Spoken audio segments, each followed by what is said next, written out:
一命二运三风水，风水好坏和你大有关系。欢迎大家来到今天的小酱汁命理讲堂。今天呢，小编主要给大家讲讲孤老命面相。去年有客户在网上咨询我关于婚姻的事情，自己年龄越来越大，却找不到良缘，让他很是苦恼。我首先问他是不是居家风水出了问题，客人却说看过我之前所讲的有关不利于婚姻的风水内容，自己家中的摆设并没有中招。那么具体是哪里出了问题呢？小编想了想，一个人感情之路不顺，除了与风水有关以外，还与一个人的相学特征、生辰八字等都有关系。那是不是这里出了问题呢？便让他发了一张他的照片和他的八字来分析。八字并没有什么问题，但是这面相就有点难了。夫妻宫有八，三白眼，鼻子歪，耳朵单薄，这都是孤独终老的面相特征呀。小编跟他讲了这些情况，他着急忙慌地问小编怎么办才好。小编根据他的情况总结了几个催旺姻缘的方法，他一直有照做，前几天就脱单了，还专门找了我道谢。小编跟大家说了客户的这个故事，大多数人可能都会想，自己感情一直不顺，是不是也是面相出了问题？那什么面相的人会孤独终老呢？如果自己不慎中招，怎么调善才能催旺自己的婚姻缘呢？小编今天带着这两个问题来为大家解答一下。一、孤独终老的面相特征。孤独终老的面相其实不是看脸上的某一个特征，而是某些界面相结合起来就会导致感情不顺。小编主要总结了9种情况，大家可以了解一下。一、两眉相连，泪淌下陷，气色暗淡，脖颈粗短。有这类面相的人内心比较敏感和偏激，容易过度猜度他人的想法。他们出生条件一般比较差，自小需要背负较大的压力，学历也不会太高，一生比较奔波，付出了却不容易有收获。他们在29岁到34岁期间，感情容易波折不断，某些过于强势的举动或者是敏感的做法，容易让异性觉得他们心里有问题，进而敬而远之，容易因此一直单身。二、天庭低窄，皮肤粗糙，气色干枯，口小唇薄。这类人性格比较愚昧，反应比较迟钝，一般求学运不佳，而且人际关系也比较差，从小容易遭人排斥。在感情方面，他们会比较自我，而且比较注重肉欲，不注重心灵层次的交流，容易因此让异性对其存在疑虑。他们在24岁到29岁期间，容易与不同的暧昧对象纠缠不清，但最终都无疾而终。他们一生是难以遇到好的对象结婚的，极容易孤身一人。三、鼻头尖而无肉，国字脸，夫妻宫凹陷，下巴歪。这类人是典型的孤苦命格，一生波折不断，无论是在感情还是在事业方面都容易遭人算计，而且还容易因为某些小人的诽谤而让自己的声誉受损。在32岁之前，他难以遇到真心以对的对象，容易付出而无回报，注定一生情路不顺，孤独终老。即便是结婚了，婚姻也大多撑不过3年。四、颧骨高而无肉，眼神迷离，吹火口，皮肤暗黄。这类面相的人比较自私，重肉欲，喜欢与不同的异性纠缠不清，但是最终却难以遇到对自己真心喜欢的对象。他们还容易因为已婚对象发生关系而导致自己情路受阻。在24岁到29岁之间他们的烂桃花会不断，容易因此而让事业财运也受阻。他们是典型的烂桃花命格，晚年更容易落得孤身一人。五、八字眉，斜视眼，下巴尖削且无肉。这类面相的人判断力比较弱，做事比较浮夸，在19岁到24岁之间，桃花运势较弱，追求异性容易无疾而终。他人大多数容易因为对方某些外在条件而拒绝与他们在一起。在感情方面，他们内心会比较矛盾，既自卑又有些高傲，容易高不成低不就的，最终孤身一人。他们是属于典型的天煞命格，也就是一生难以遇到合适的结婚对象。若是错过32岁到36岁的最佳结婚时段，则大多会孤独终老，并且老年容易无依无靠，颇为可怜。六、眉毛散乱，左眼带痣，鼻梁扁平，夫妻宫带疤。这类面相的人性格内向且自卑，不太擅长与人沟通交流，即便遇到心仪的对象，他们也不会主动追求，容易因此而错失良缘。在感情方面，他们会比较传统，无法接受另一半做出某些出格的表现。一旦发现对方某些与自己设想不一致的举动，他们会认为对方不忠诚，进而与之发生矛盾。比较孤僻的性格容易让他们一直孤苦伶仃。7. 皮肤暗沉无光泽，眼尾下垂且眼睛无神，上嘴唇薄。这类面相的人内心比较矛盾，虽然想法不少，但容易天马行空，最终能够落得实处的却不多。在事业方面，他们容易遭到领导或者是同事的排斥，他们自身的能力也一般，再加上人际关系比较差，事业是难以有突破的。硬件条件比较弱的他们，在感情方面很容易遭到异性的挑剔，而且无论自己如何刻意迎合对方，总难以走到最后，容易孤身一人。8. 三白眼，鼻子歪，舌大口小。这类男人最容易在背后道人是非，做事比较计较，喜欢占他人便宜。在他人眼中，他们是品行差而且喜欢敷衍的人，因此异性缘较弱。在24岁到28岁期间，他们容易情商不断，而且最终背负不好的名声。在32到34之间，有合适的时机可以结婚，若是没有把握好，则大多容易一辈子打光棍儿，而且晚年是容易老无所依的。9. 目光呆滞，眼神暗淡，耳薄且低，嘴唇发白。这类面相的人身体比较虚弱，自小体弱多病，是典型的短命相。他们做事拖沓且执行力较弱，事业一生平淡无奇，钱财方面也难以有大的收入。他们在感情方面表现的也较为迟钝，难以领悟异性的某些内心想法，容易因此而遭到异性的嫌弃。他们一生大多孤独，难以有异性肯陪伴他们。2. 如何催旺姻缘？小编主要给大家介绍4个偏方以及5种吉祥物，感情运不佳的人可以试一下。先说一下这4个偏方。1. 请准备一个手电筒，在晚上就寝之前，从床尾把床垫掀高，并用手电筒从床尾照着掀起的床垫说2句话。第一，照孤单；第二，找孤独。因为照与找同音，把孤单和孤独找到了，那么缘分自然就可以报到。2. 布置桃花门，也可以在卧室的门把和床头上挂月老符，让你改善孤枕难眠的孤寡命运。未婚的女子也可以在卧室门口刷上富有浪漫色彩的桃红色和桃粉色，可以增加桃花气场。3. 布置桃花窗，在窗户上装饰蝴蝶结或者花的图像，这两者代表春暖花开，同时花儿也代表桃花与温馨。而未婚女子的闺房最忌讳没有开窗，或者是白天没有阳光照射，这样会形成暗房，主招烂桃花，感情也会有缘无分。4. 梳妆台也主桃花之意，单身者可以在化妆台上摆放一些感情杂志或者时尚流行的杂志来催旺桃花，因为杂志中的帅哥美女桃花旺盛。此外，在化妆台上摆放有利自己而生肖的3合之物，也能够帮助增加桃花气场。属龙猴三者为3合贵人，牛鸡蛇3者为3合贵人，虎马狗3者为3合贵人，兔羊猪3者为3合贵人。接着呢，推荐5种旺桃花姻缘的风水吉祥物。1. 粉水晶七星阵。粉水晶又称芙蓉晶，颜色呈粉红色，多数为不透明或者半透明的晶体。粉晶被认为有将负能量转变为正能量的能力，是治疗作用极强的能量之石。它也被称为爱情石，能够帮助人广结人缘，有助于人与人之间的沟通，同时增强人的异性缘。此外，若放置的位置合适，能够帮人消除紧张气氛，治疗情感的创伤。2. 天然红玛瑙手链。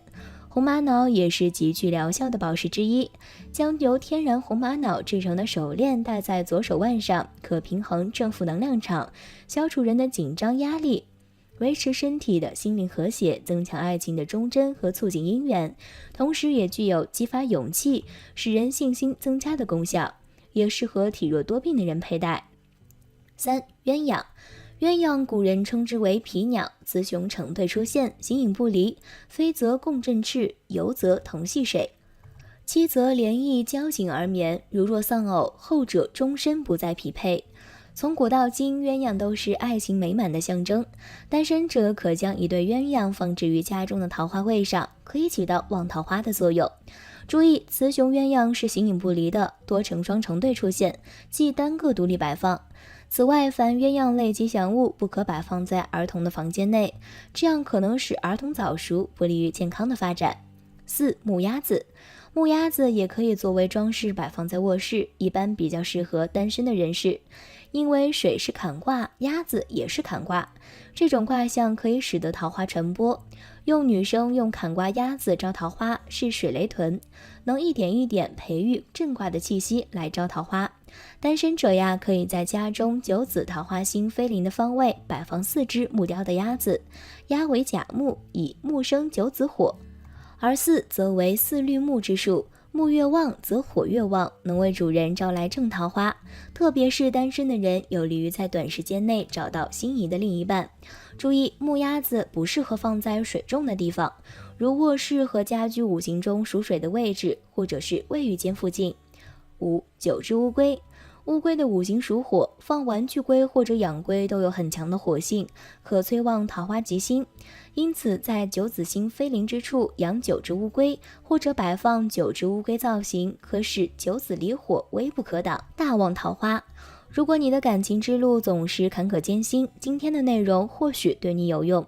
除了上面这些方法，大家还可以通过调整心态，改善面相，从而改变自己的孤岛命。长命百岁是我们每个人的愿望，大家都希望自己能够健健康康，并且活得更久一些。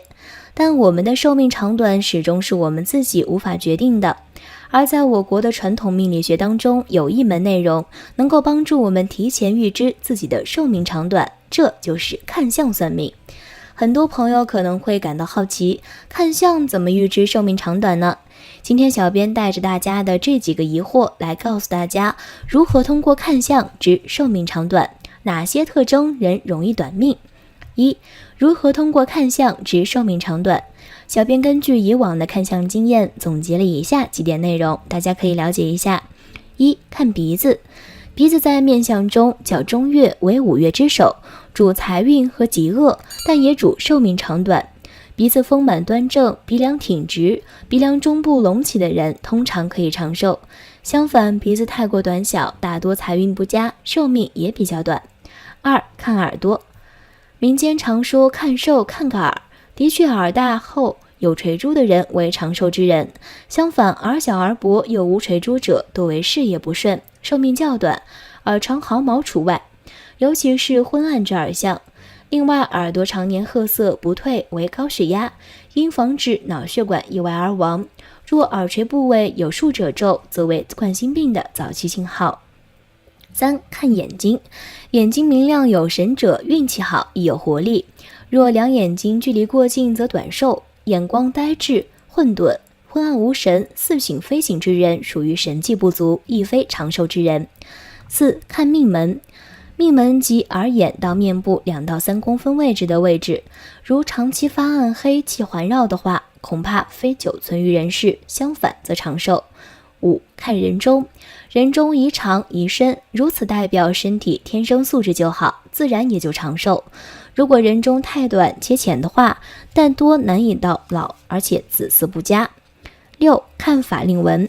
法令纹即是鼻翼两边向下到2个嘴角边呈8字的折纹，一般来讲，法令线越长越好，直达地库或者有双法令线者多为贵人。如果法令线太短浅，不超过2个人嘴角的话，为短命之人。7. 看嘴唇。嘴唇长期青黑之人多为心脏疾病，恐难以长久。另外，说话声音低浊无力，呼吸气短，使中气不足，亦或是难以长寿。8. 看印堂。印堂即双眉之间的位置，如有横纹，当心横祸而死。如果长期发黑，亦主恶疾。9. 看面孔。相书有云，面如崩骨，难过45，就是面部皮肤紧绷如骨者，亦非长寿之人。还有一种男人面似桃花，比女人还红润白嫩的脸，叫做郎君面。这种人1贪淫2短命，还有一种人，他若坐在高灯之上，你会惊讶地发现他的头会少一半缩在双肩之内，有此相者亦是短寿之人。10. 看手相。常言道，相面不相手，没得真传授，所以相面还是要靠手相加以补充。凡手相大于忌部位者，生命线太短太浅，或者虽长，但是有一道很深的横线划断，也非是长寿之人。因为人出生的时候都是双手紧握拳头来到世间，也就是说，胎儿在母亲体内发育时也是双拳紧握。如果母亲营养充足，胎儿发育好，则拳头握得就有力，压出来的手纹生命线就很长很深；反之则握拳无力，生命线就浅短，先天身体就发育不良，后天当然难以长寿。2. 短命的相学特征。上面我们知道了如何通过面相看自己长寿与否，接下来小编再给大家具体讲解一下短命的相学特征有哪些。这个小编是结合面相与手相特征来讲的，感兴趣的可以参考了解。1. 天冲塌陷，高低眉。天中在脑门正中，从发际下2指，凹陷多主破祖，严重损伤父母，成人后多遭人贬低诬陷，不成器。年轻时多遭遇跌祸，难以成人的多，纵然成人多不长寿。2. 嘴唇不对称，歪斜不正。这种嘴型多难以享受福禄，嘴巴主60岁以后，嘴型歪斜，下庭破相了，再遇上老婆婆嘴、地包天、吹火嘴、龅牙露齿，都主不长寿。3. 山根断，鼻歪斜。鼻子是男人的寿根，鼻子大则性欲强，鼻子歪斜人品不正，事业就更不用说了。鼻子管着中年时运，歪斜不正，如何能有着发展良好的事业？如果鼻子长得没有气势，山根断裂就接续不上，主短命。4. 眼神游离，迷瞪，没神采。眼神通过神气，心气弱的眼神也弱，犹如没睡醒一样，看上去没有光彩，犹如光有壳而魂魄不在，所以短命相。如果一个人事无无定，好像没有根一样，说话颠三倒四，离死也就不远了。5. 气浊如喘，性粗暴。喘气跟出气筒一样，呼呼有风，或者跟农村当年的风匣子一样，喘气有声，这种多不长寿，短命患病的多。再加上爱生气，办事说话脾气急，性自暴，好冲动，必当不长寿。6. 眉毛粗拙散乱。眉毛为保寿宫，眉毛长得清秀的，灵气高，人通心神，也就是聪明懂事儿。心慧有灵，则神清气爽，容易长寿。眉毛短促逆反，性情悖逆，做事莽撞无序，为人混沌不开，所以平时气息浑浊，不能够养命养气，也多粗俗不堪。气浊神粗，难以长寿，多主猝死。7. 耳轮枯黄，耳柱暗淡发黑，耳无润色。耳朵是肾根，是先天之本，耳朵长的形状差点不要紧，只是说明小时候出身差，吃过苦。但是耳朵气色差，主先天不足，肾气枯萎，则生机难以延续。如果耳朵黑暗枯黄，血不足润，则肾水不能养命，多主心脏病等早足。8. 人中长则寿长，人中短则寿短。人中是任督二脉交汇点，统帅全身阴阳二气，统领奇经八脉。为什么人晕厥等突发事件多按压人中，刺激穴位？也就是因为人中位置太重要了。人中长不足喜，嘴皮薄，浅露无沟亦不足寿，而人中短也不见得短命。人中处嘴唇厚实饱满，无痕无痣无斑，皆主不妨元寿。如果人中断了，有横纹或者是坑凹，多主短命。9. 张行鼠窜，走路跟胆小的动物一样，头先脚后，慌忙乱窜，像是拉磨的驴一样，一步一点头的往前赶，急急忙忙的，这些都是短命之象，一辈子又穷又短命。10. 贪吃无厌，暴饮暴食，嗜好烟酒，纵欲无度，这些生活习惯都是短命的象。11. 生命线末端有流苏纹。如果你的生命线末端位置出现了很多分叉的小细纹，如果流苏形状一般的纹路，这样的生命线也是十分不吉利的。根据手相学的说法，生命线有流苏纹的人是一个健康运势非常不好的人，他们的身体机能技术衰退，身体健康非常不好，时常还容易出现头晕脑胀胸闷的情况，长久下去必然会猝死。因此这样手相的人要立即改善自己的饮食作息，养成良好的生活习惯，否则容易短命早逝。12. 健康线下垂碰到生命线。手相中的健康线顾名思义关系着我们身体健康的纹路，如果你手相中的健康线下垂且碰到了生命线，这样的手相说明你的健康运势也非常不好，容易早逝短命，也容易死于非命哦。13. 生命线呈现倒钩状。生命线是位于我们大拇指和食指中间，围绕着大拇指向下延伸的纹路。生命线之所以叫做生命线，是因为生命线主要关系着我们的寿命、健康等等，是与我们生命息息相关的纹路。此纹路也会透露出一个人身体上的疾病。所以从生命线上也可以看出个人的健康运，也可以看得出个人的寿命长短。一般来说，生命线深长直的人寿命一般都比较长，个人的健康运势也十分好。但如果一个人双手的生命线都呈现出倒钩的形状，这样的生命线是非常凶煞的手相特征，暗示着你很容易因为疾病而亡，死于病魔之中。14. 生命线中间有缝隙。一般来说，生命线的纹路是连续的，是不会中断的，但有些人手相中的生命线就不同了。有一些人手相中的生命线出现了中断的情况，生命线的纹路中间有缝隙，后又连上，这样的生命线代表着一个人的身体健康不佳，更暗示着一个人寿命不长，容易早逝哦。一般来说，生命线中间有缝隙，生命线中断的手相，说明你这一生中会面临重大的疾病，会患上受到病魔的缠绕，因此会有性命之忧，只怕是难以寿终正寝。15. 生命线比较短。生命线短加上智慧线和感情线呈现片段状，因先天身体机能不好，一旦身体出现问题，较难平安度过。如果你只有一只手这样，另一只手良好的话，危险还可以减半。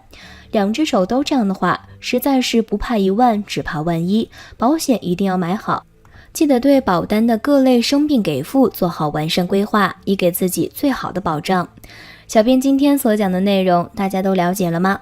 相学算命只是给我们提供一个参考，并不一定完全准确，具体的情况呀，还是要结合自身整体的命理情况来看。生活中我们都希望自己能够发达，一生衣食无忧，吃穿不愁。其实想要了解这些信息，我们可以观察一个人的面相了解。自古以来，人们就喜欢通过观察一个人的相学特征来预知其人的运势吉凶。那么究竟哪些面相的特征的人容易发达呢？小编总结了12点具体的特征，大家可以对号入座，看看自己有没有发达的面相。1. 五官端正，脸型对称。五官端正并不是说这个人要长得多么的好看，而是说这个人的五官应该是方方正正的，没有偏斜，没有歪斜，这样的人做起事情来会比较靠谱。而至于脸型，两边看上去大体是对称的，没有给人感觉高低左右区别太大。虽然说因为基因的问题，我们的脸型大多都不是完全成对的，但这样的差别尽量要少一点。譬如什么鼻歪、眼斜、高低眉，一边脸高一边眼低，都是一个人不太靠谱的参照。这个大家也可以参考一下身边鼻歪眼斜的人，他们大多数的命运都会比较波折。2. 山根顺直，直至贯额，山根无破损。山根呀，是一个人面相格局的基准。如果是山根不起，甚至是有破损的人，这样的人呢，往往会在事业上有些波折，特别是山根破损，这样的人做事情尤为不靠谱。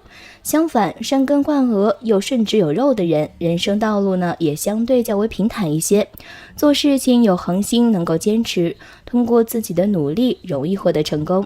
3. 鼻子与脸的比例平衡。面大鼻小和面小鼻大都是很不好的。鼻子位于脸的正中地位，跟两边脸大小看上去最好是刚好合适的比例。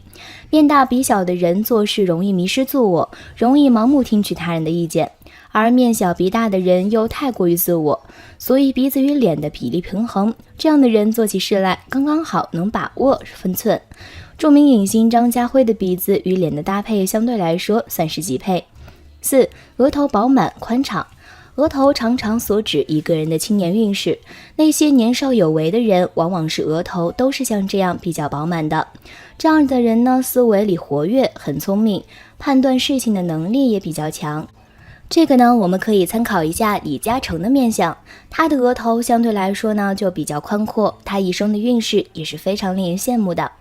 5. 田字脸，田字脸的人做事情是非常有力度的。我们举2个名人的例子，姚明、马云，这2个人都是田字脸。这种脸型是所有脸型当中事业运最好的，也是最容易成事儿的一种。我们中国人呢常常讲没有规矩不成方圆，田字脸的人则天生成其方圆，后天只要稍加努力，便很容易通过自己的优势完成自己的追求和理想。当然脸型也是不可独论的，要结合整体的面相考量。6. 下巴有兜，这个例子咱们还是可以以马云为借鉴。下巴有兜是很能兜财的，有财进来以后也能兜得住，不漏财实则敛财之能手。除了能够敛财之外，下巴带兜的人人缘也好，做事亦有贵人提携，结交能力很强，有人帮扶，如此一来自然在事业场上能够混得风生水起。7. 法令出捧场文，法令出捧场文的人一生来说就比较高贵，特别是那种年纪轻轻就有了捧场文的人，这样的人做事情很容易受到身边人的帮扶。法令捧场文我们可以参考香港那个著名电影界大佬向华强的儿子向佐，跟他老爹一样，这个年轻的小伙子也是年纪轻轻的就一副大佬的模样。还有刘德华、周润发也有此特征。8. 眉骨突出，我们在生活当中呢，会偶尔碰到那些一笑起来或者是皱眉眉毛就往下掉，也就是我们常常说的八字眉，其实这就是没有眉骨，或者说眉骨不起，所以会造成这样一种表情。这样的人来说有没有什么好处呢？其实也是有的。这样的人如果再加上眉心去开阔，那么一般都是心比较大，脾气比较好，不容易为小事动怒。但是眉骨不起的人在事业上就会比较受阻，而眉骨突出的人天生动力比较足，做事有恒心，主动性强，这样一来做事情自然会容易成功许多。这个大家可以看一下，很多影视明星都有此面相特征，如刘烨、王凯、严以宽等等。9. 鼻翼丰隆，有肉如狮鼻，有社会上有这样一种人，鼻子就像是狮子的鼻子一样，丰隆而高起，看上去就给人有权有势的感觉。这样的鼻子也确实是权贵的象征，表示一个人能够把控得住场面，做事情有能力有魄力，常常是令人发自内心折服的。王健林的鼻子就是狮子鼻，从他的经历中也能证明小编所讲的这一点。10. 耳朵轮廓清晰，耳朵轮廓清晰，没有轮飞扩反，成色干净亮泽，微微有红润。这样的人呢，思维轮廓较清晰，做事情呀很有逻辑，不会凭感觉冲动而为。这样的人呢，在社会上也是很能受到别人的信任和重用的。11. 颧骨饱满，颧骨太低或者不够饱满的人，在职场的动力或许会稍稍弱了些。颧骨代表一个人做事的主动性，颧骨饱满的人会更有动力去主动完成一些事情，会有那种想把很多事情都变得更好的动能性，而且善于结交周围的朋友，由此自然会受到身边人的帮助。刘涛的面相就是一个极好的例子，他的事业呢一直很稳定，而且人际关系也不错。12. 眼神有神且坚定，我们的面相中，眼神是格局的点睛之笔，关键部位，不管其他五官多么与生俱来不可更改，那也不过是外在的东西，是不可逆的。而眼神这种东西可以通过我们自己的内心世界去改变，而且受力还往往大过于其他。所以只要我们内心富足，眼神便可以慢慢变得坚定而温润。这样一双眼睛在当今社会是最可遇不可求的。当我们拥有了这样一双眼睛的时候，那么成功的路相当于就在脚下了。以上就是关于发达面相的内容，你都了解了吗？当然呀，也并不是说你有这些面相就一定能够发达，也并不是说你没有就一定劳苦。相学特征呢，只是为我们提供一个参照，具体的情况呀，还是要结合自身的整体情况来分析的。如果你想要收获成功，过上兴旺发达的日子，最重要的还是要坚韧不拔之志。对于自己的追求应该有所坚持，然后让自己变成一个善思考、有远见的人，通过自身的努力收获财富。如果你们还有想了解的命理内容，可以留言咨询小编，我会帮大家细细解答的。好了，今天的分享到这里就结束了，希望大家能够喜欢。记得给小编点点关注和小铃铛，小编会继续给大家分享更多有趣的命理内容。我们下期再见。